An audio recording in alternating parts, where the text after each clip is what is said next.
Go and stand behind. Your question. Mr. Dieter, bonjour. My name is Shani. I come from France and here with some Muslim friends from Aberdeen.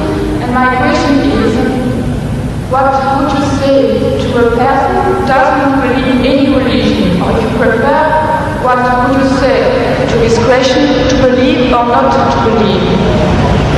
What was it? Just without the mic. The question is not directly relevant, however, I'll put it to the speaker and see if he's prepared to answer. The question is, what is your opinion, or what is the Islamic perspective relating to a person who does not believe in religion? Is that the gist of your question? Not exactly. I'm here with some Muslim friends. I am not convinced in Islam, and I would like to know what you would say to a person who is a non-believer when this person says to you, believe or not to believe.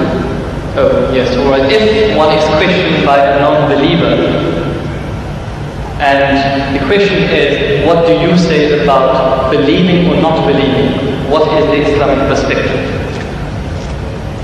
You see, there is a person who, every person ought to believe. He believes in something, right or wrong. There is a type of person who doesn't believe. He said, I don't believe that there is God. He says, I'm an atheist. Or the guy says, I'm an agnostic. Now, each and every one, according to religion, whether any religion, you ought to believe. You ought to believe. If you don't believe, then you are a non-believer. You are against the laws and commandments of God. So as such, you will perish. That person who says there is no God, he is going to perish. The one who says I don't care whether there is or there isn't, he is going to perish. Or you have the wrong concept of God, also you will be punished. According to your understanding, your capacity, your opportunities. There is a type of person who might not have heard the name Jesus. Will God question him?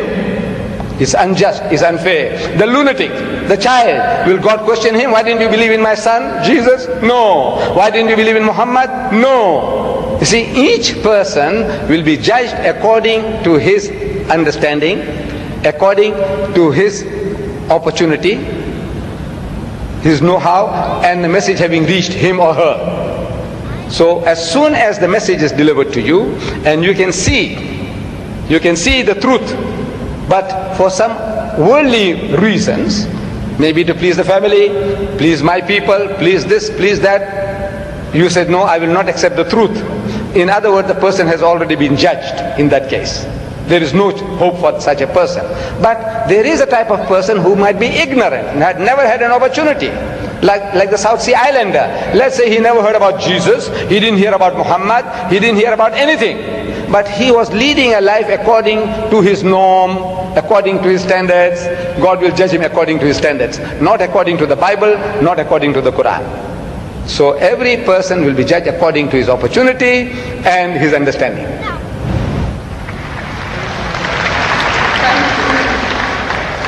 Ladies and gentlemen, we unfortunately have just about a minute left of question time. All good things have to come to an end, so we can only accommodate one further question. Mr. Diedat, I have impression that my question has been misunderstood. I didn't want to challenge you or to hurt you. I just wanted to ask you for some advice for a person who doesn't believe. I just wanted also to ask you for advice because I am a non-believer. I would want to believe in Islam, but I just want some advice. Yes,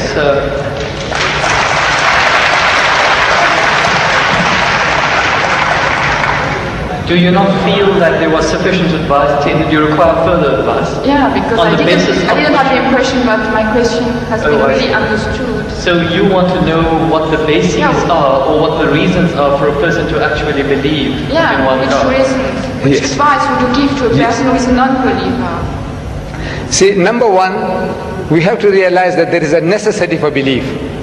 If you don't believe, you can't move an inch. You can't bat an eyelid. We believe. The very fact that you believe that if you come there, stand before the mic, and when you utter the words will reach me. If you didn't believe, you wouldn't have taken that step. If you didn't believe that you will be visiting this hall and listening to a lecture, you wouldn't have come. So belief is fundamental, is basic to any move that you make.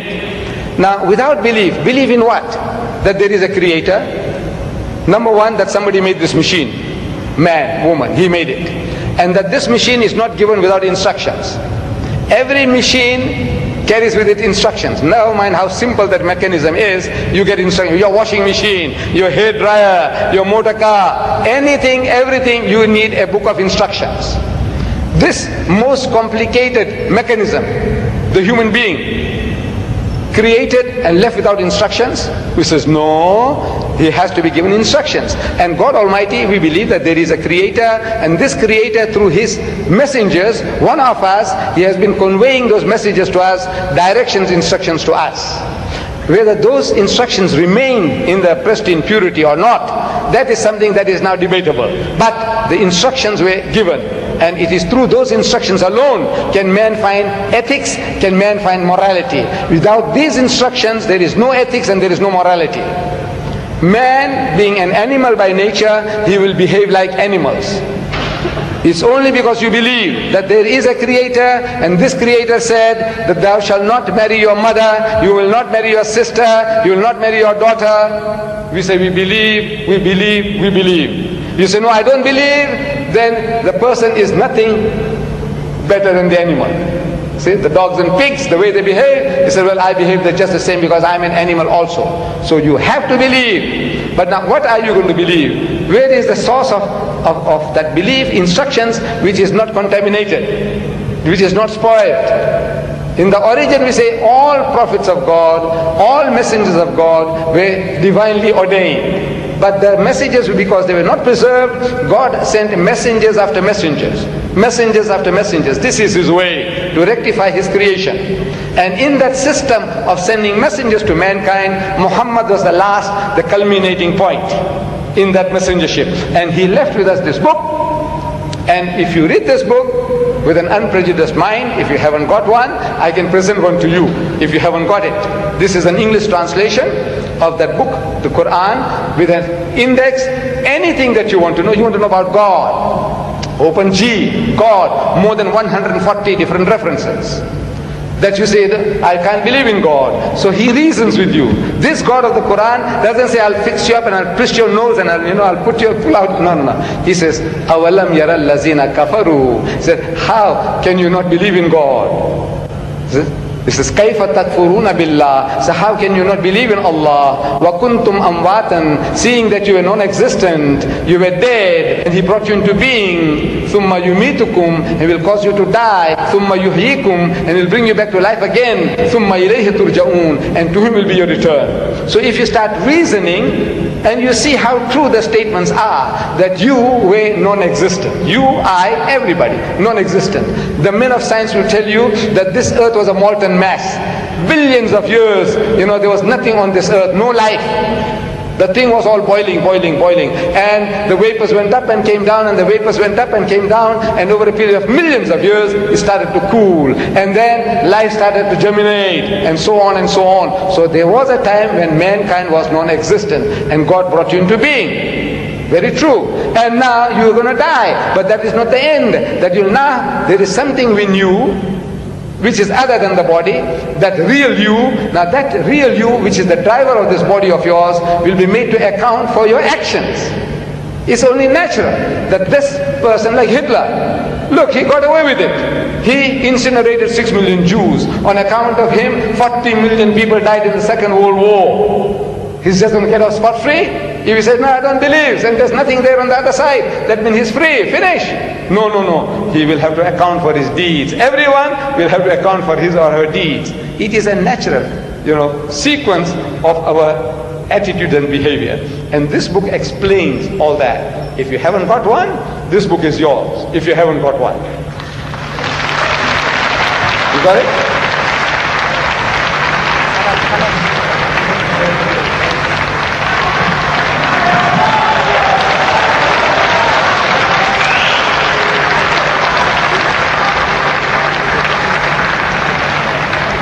Ladies and gentlemen, unfortunately, all good things have to come to an end. Where at the end of our time span, we cannot accommodate any further questions. Whilst we'd like to thank